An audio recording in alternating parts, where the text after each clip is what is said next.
അസ്സലാമു അലൈക്കും.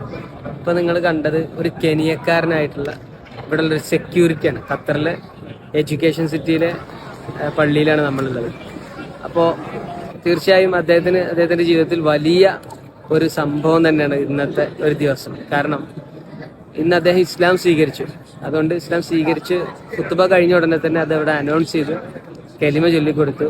അപ്പൊ അദ്ദേഹത്തിന് ഉണ്ടായൊരു അനുഭവം എന്ന് പറഞ്ഞാല് പൊതുവെ നമ്മൾ പലരും അവഗണിക്കുന്നതാണ് സെക്യൂരിറ്റി, പിന്നെ കെനിയക്കാരൻ ഒരു കറുത്ത വംശജൻ എന്നൊക്കെ പറയുമ്പോൾ പൊതുവെ അവഗണനകൾ ഒരുപാട് ഏറ്റുവാങ്ങേണ്ടി വരുന്ന ആളായിരുന്നു. പക്ഷെ ഇവിടെയുള്ള അറബികളും എല്ലാ രാജ്യക്കാരും വന്ന അദ്ദേഹത്തെ സാഹോദര്യത്തോടു കൂടെ ബ്രദർ എന്ന് വിളിച്ച് കെട്ടിപ്പിടിക്കുമ്പോൾ അദ്ദേഹത്തിന്റെ കണ്ണ് നിറഞ്ഞൊഴുകുന്നുണ്ട്. ഇസ്ലാമിലെ വലിയൊരു സൗന്ദര്യം എന്ന് പറയുന്നത് ഇതൊരു വംശീയമോ വർഗീയമോ ആയ ഒരു കാര്യമല്ല, ഒരു പ്രത്യേക വംശത്തിനോ വർഗത്തിനോ ഉള്ളതല്ല.